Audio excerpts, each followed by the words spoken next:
này là rau sạch, nhìn những người bao tiền mấy nghìn. Đấu bạc đây này. Vâng vâng.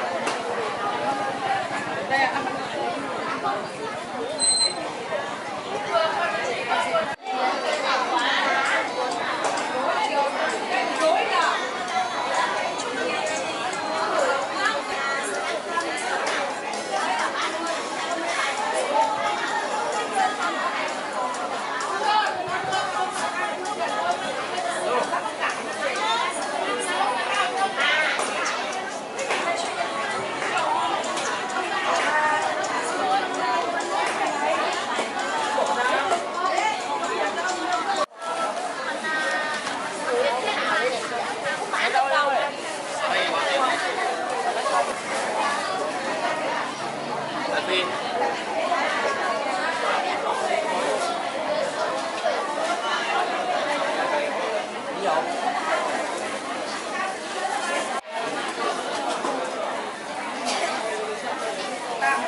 Đến mai được mở chuyến xe cho con gái về Hà Nội Cần Thiết.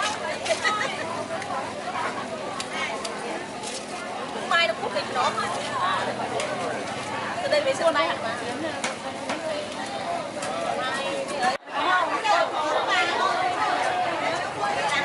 Đã chụp vào lại thì nãy không phải chưa bữa nào. Vào đây.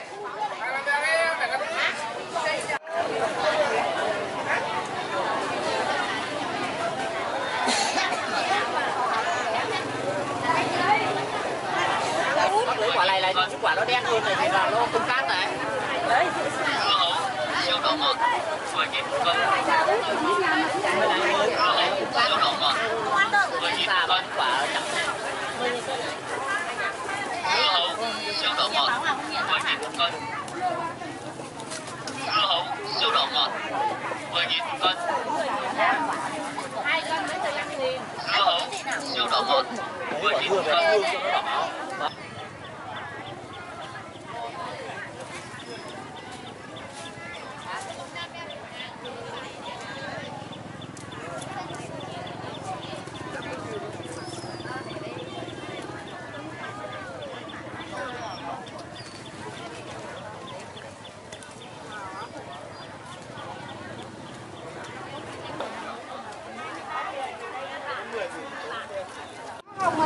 không?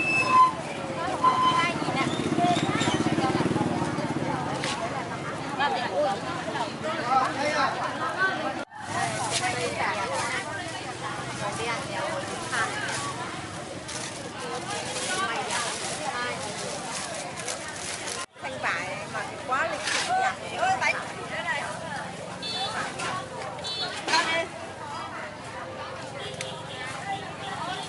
Nó bền á.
lấy cái tải, mượn cái tải đổ ra thế nào? Đổ chảy này đổ Từ đó để giải ra.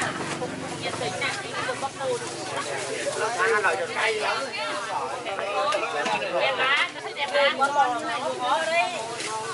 Cái này là ăn được má. Hai cảnh lên này, cho cái này.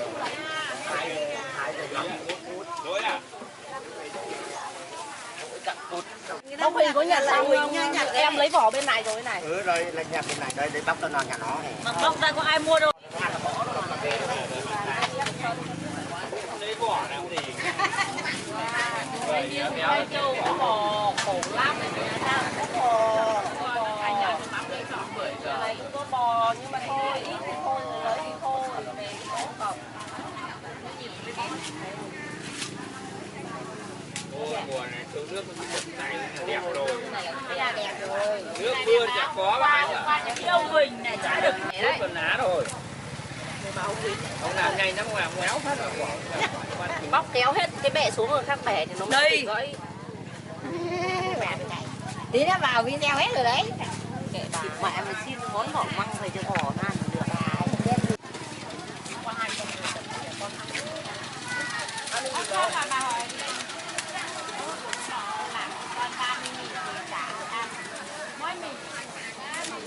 Anh đừng quay cả nhìn cắn đấy nhá.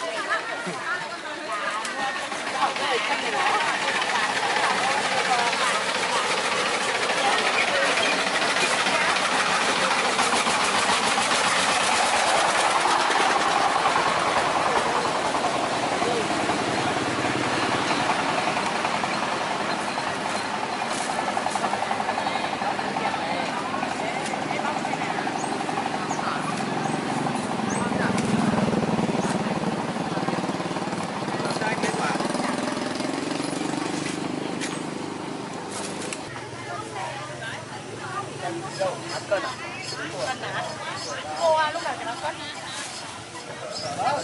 Không tài còn bên đưa cái á.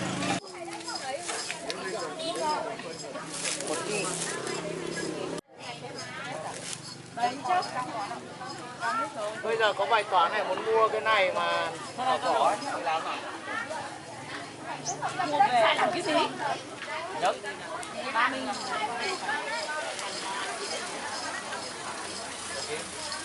Bây giờ bỏ được tính được. Thật mà, không phải mua 15.000 nó sai con nào đâu. 15.000 bán thật, cho nó không chỉ qua ra ngồi đây 15.000 thật. Bao nhiêu bán?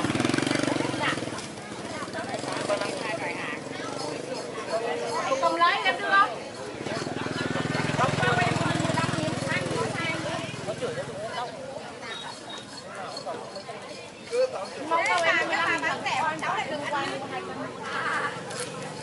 Đắp gần nhiều kia bảo nó chửi cho tôi mới.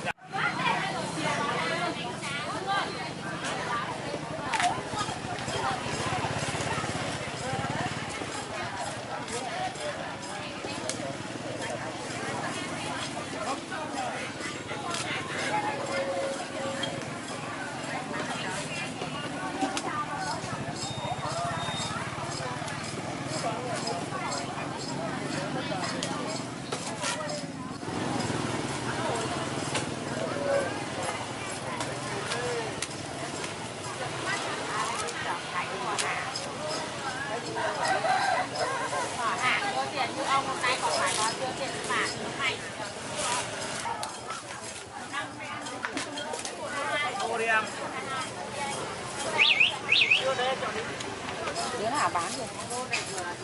Đứa Cho này. lấy tất bao nhiêu tiền? Xong đi dâu về lại vặt làm thuốc đi. Thôi, tập nước uống. Cái vỏ cho bò dâu được thôi.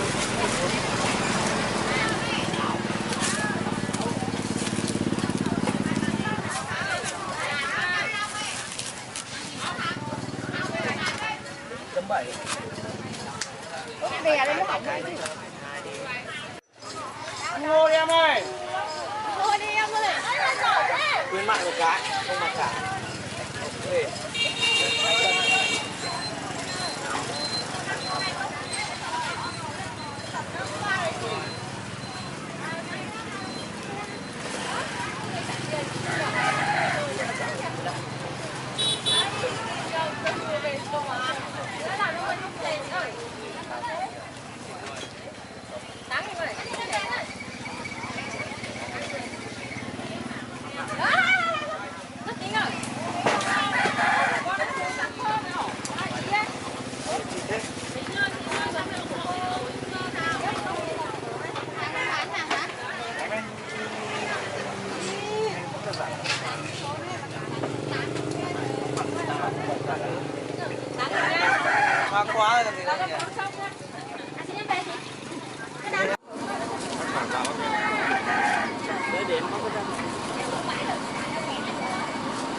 nhiều hay ấy.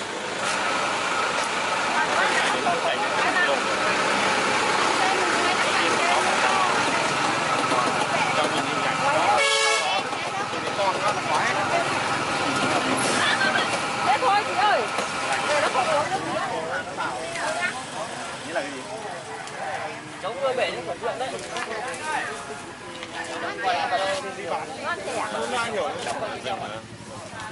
Nhưng mà mình người Việt để nó vào thêm nhiều là nó đánh tiếng Việt dễ. Nó có ăn đâu. Khó.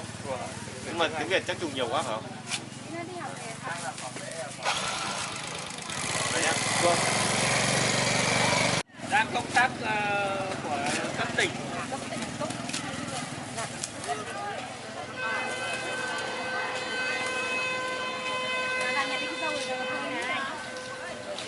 Ôi giời, đây cái niên năm ngoái nó hơi mà chả biết ai dặn nó mà vứt nó vào đấy.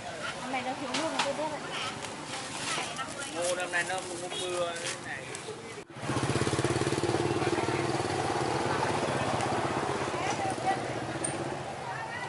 Mới tiền rồi, tí nữa về xách cân thịt nữa Dũng nhỉ? Năm nay đập phá lúng con nó quay còn chìa hết đấy.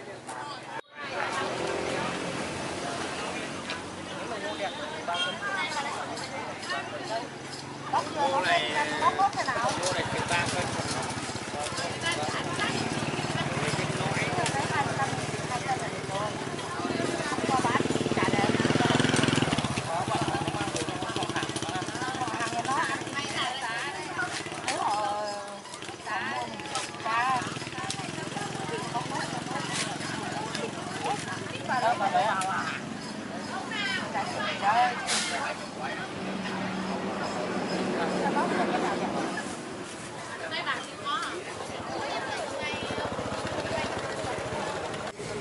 Thì bà để lui cho bà có giữ mình đâu. Hai bà con mình đã lúc không có người bà thấy không có người mà bà ra luôn. Thoáng người không ai thoáng bằng bà Nguyệt bao giờ. Bà Nguyệt thấy nhìn cái bà ra luôn.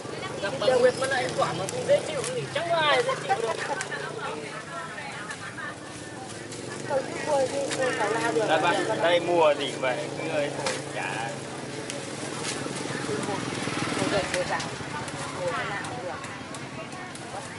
Nhưng mà đặc biệt á là đi mua rồi ngắm là đấy. Không phải Mùa giải cho nó nhanh hết và về. To bé lên hết. Được không? Đâu.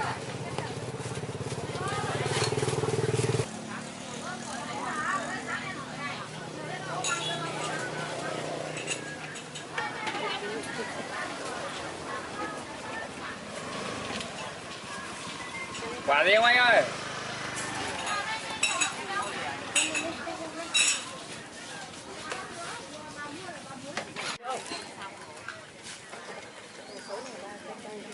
Để cân bằng là bé bé ăn được mà bằng cái cân to được chưa?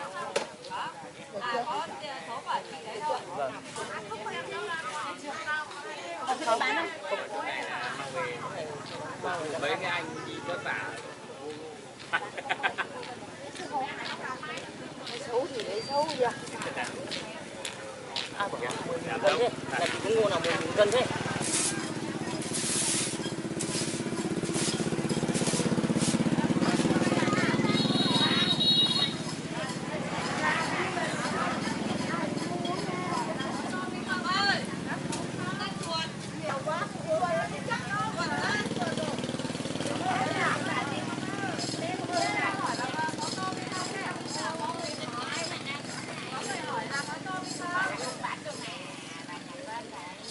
cân là bao nhiêu con một cân?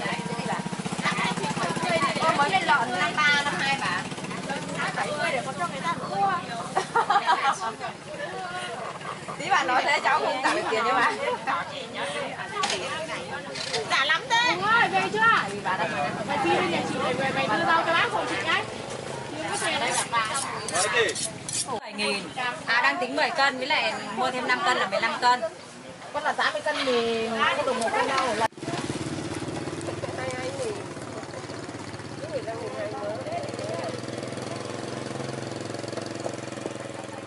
Ai khi không ăn hoa ai bỏ nón ra nhá, không phải cuốn mũi ở đây đâu nhá. Như nào? Là còn chiếc này mong tàu cắt phải tàu mình đi. Không cái này còn giống như còn đường thì nó lỗ tôi giống như nói cái phê nhỉ.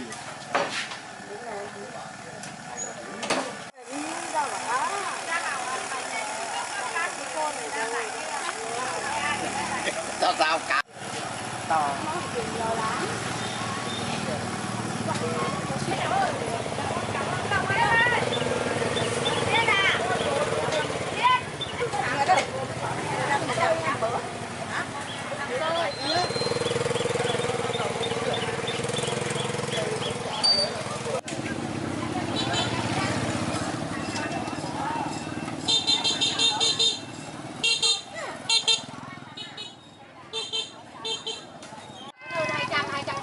Nó đăng lên tới 18 cân con á, 18